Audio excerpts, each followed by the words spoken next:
El sábado de la quinta semana de Cuaresma, el evangelio que toca es el de Juan 11, 45 al 57. En aquel tiempo muchos judíos que habían venido a casa de María, al ver lo que había hecho Jesús, creyeron en él. Pero algunos acudieron a los fariseos y les contaron lo que había hecho Jesús. Los sumos sacerdotes y los fariseos convocaron el Sanedrín y dijeron: ¿Qué hacemos? Este hombre hace muchos signos.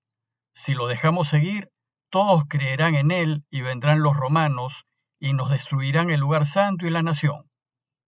Uno de ellos, Caifás, que era sumo sacerdote de aquel año, les dijo: Ustedes no entienden mi palabra.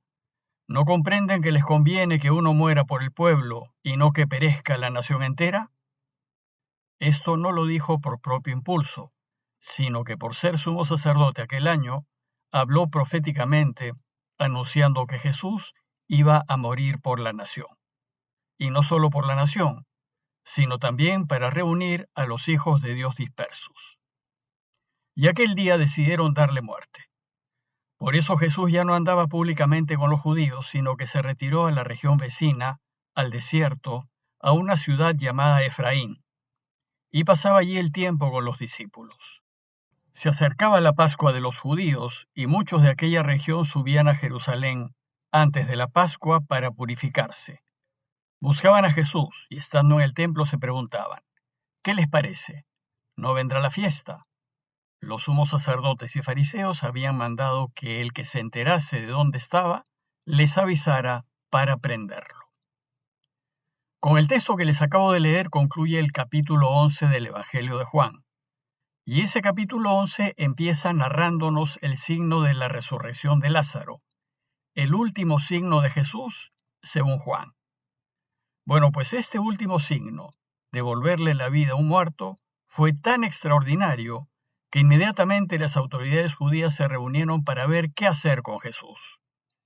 Y el relato de hoy es muy importante, porque en él las autoridades judías deciden la muerte del Señor. Ahora, al finalizar la quinta semana de Cuaresma, la Iglesia nos invita a reflexionar en él, porque nos prepara inmediatamente para la Semana Santa que empieza mañana con el Domingo de Ramos. El texto comienza contándonos las reacciones de los judíos al ver que Jesús le había devuelto la vida a Lázaro. Y lo primero que nos hace notar Juan es que muchos de los que fueron testigos de la resurrección de Lázaro se iban con él. Dice el texto que muchos de los judíos que habían venido a casa de María, al ver que había hecho salir a Lázaro vivo de la tumba, creyeron en él. ¿Cómo no creer en él si es capaz de devolverle la vida a los muertos? Bueno, pues los evangelios nos enseñan que Jesús nos puede devolver la vida a todos, pero la condición es que caminemos su camino, es decir, que rechacemos el pecado en todas sus formas y que vivamos a la luz de la verdad y la justicia, perdonando, compartiendo, ayudando, sirviendo y siendo solidarios. Que si vivimos así, Jesús nos asegura que nos dará la vida eterna. Pero el texto también nos dice que algunos fueron con la noticia donde los fariseos y les contaron lo que había hecho Jesús. Desgraciadamente hay gente a la que no le gusta la luz, le molesta el bien y la verdad. Solo van a lo suyo, a mantener su poder, sus bienes, y no son capaces de alegrarse porque Lázaro vive. No son capaces de alegrarse por la felicidad de las hermanas. Y todo lo que hace Jesús les molesta. Entonces van a contarle a sus jefes lo que hizo.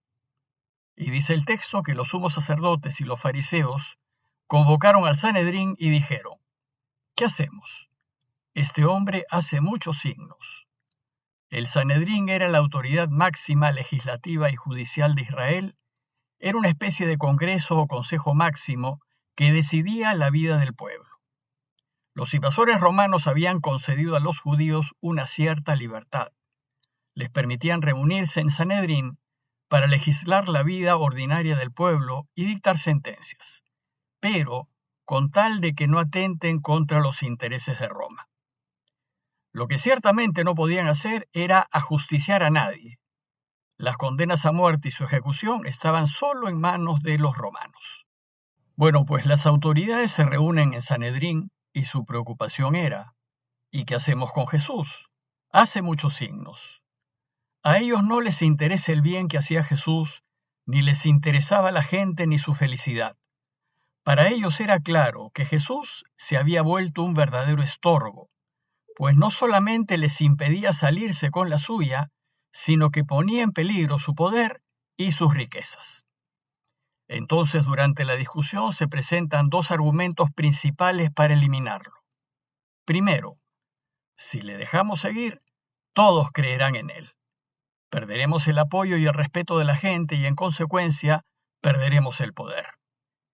Y segundo, vendrán los romanos y destruirán nuestro lugar santo y nuestra nación. ¿Y por qué los romanos tendrían que venir y destruir el templo de Israel?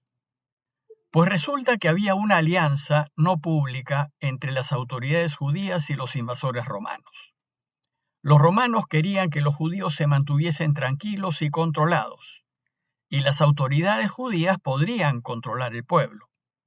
Entonces, si ellos controlaban al pueblo, los romanos estaban dispuestos a darles una serie de prebendas y privilegios.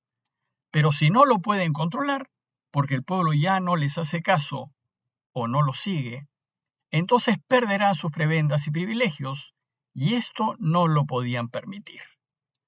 Desgraciadamente, de esta misma manera proceden nuestros malos políticos.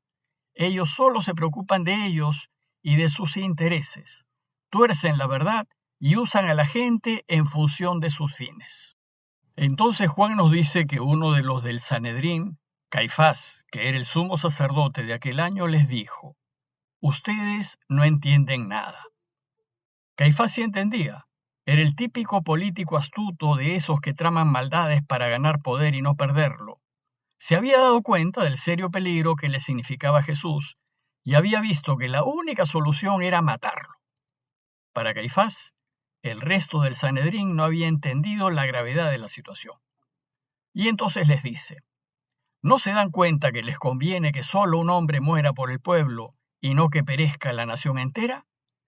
Es decir, les dice que les conviene deshacerse de Jesús, pues de lo contrario los romanos les quitarán sus privilegios, y les dice que también le conviene al pueblo, pues así se evitaría una sangrienta represión romana. Aquí Juan añade una nota teológica. Dice: esto no lo dijo por su propia cuenta, sino que como era sumo sacerdote aquel año, habló proféticamente, anunciando que Jesús iba a morir por la nación, y no solo por la nación, sino también para reunir a los hijos de Dios dispersos. Juan ya nos adelanta lo que la Iglesia va a enseñar después, que Jesús murió por nosotros y por todo el mundo, y que murió para enseñarnos el camino que nos lleva a la vida. Murió para reunir a los hijos de Dios dispersos, y estos hijos de Dios dispersos son los que están en el mundo y del lado del bien, y aunque sean ateos o de otras religiones, se juegan todo por mantenerse siempre en la verdad y la justicia, y se arriesgan para que todos vivan y tengan una vida digna. Entonces, ante los argumentos presentados, las autoridades judías tomaron la decisión. Y dice el texto que aquel día decidieron darle muerte. Ya no se trataba de apartarlo, desprestigiarlo, desaparecerlo.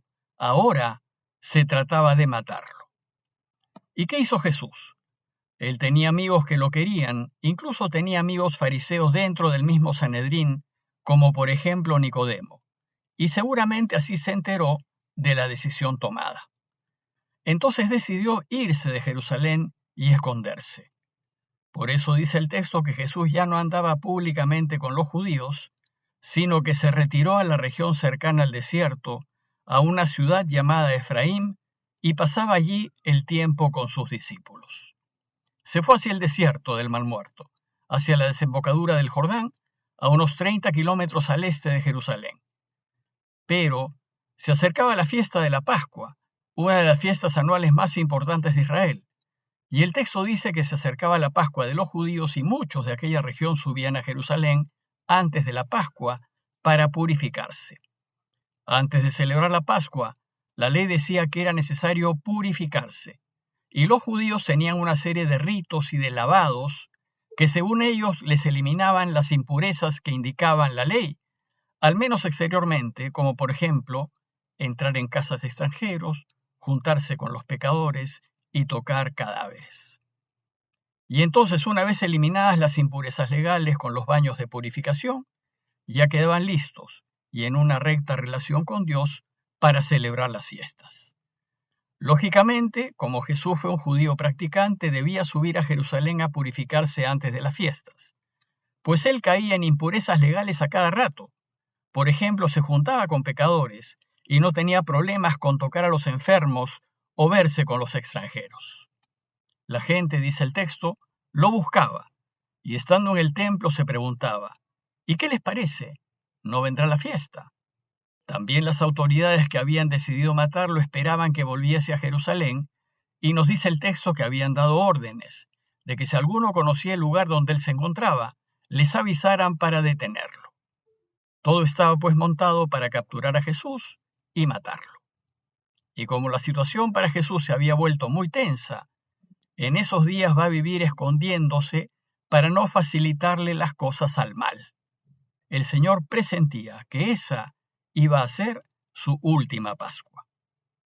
Como conclusión, y a la luz de la decisión tomada por el Sanedrín, los invito a reflexionar en las siguientes preguntas. ¿Qué me interesa más? ¿Mi familia, mis bienes, mi estatus, mi poder? ¿O lo que es justo? ¿Me interesa más lo mío o me interesa más lo que sea mejor para todos? ¿Qué es más importante para mí? ¿Lo que me conviene o el bien mayor? ¿Estoy dispuesto a dejar y a perder lo que amo por lo que es verdad y lo que es justo?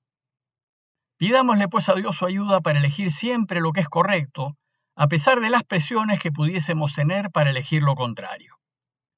Parroquia de Fátima, Miraflores, Lima.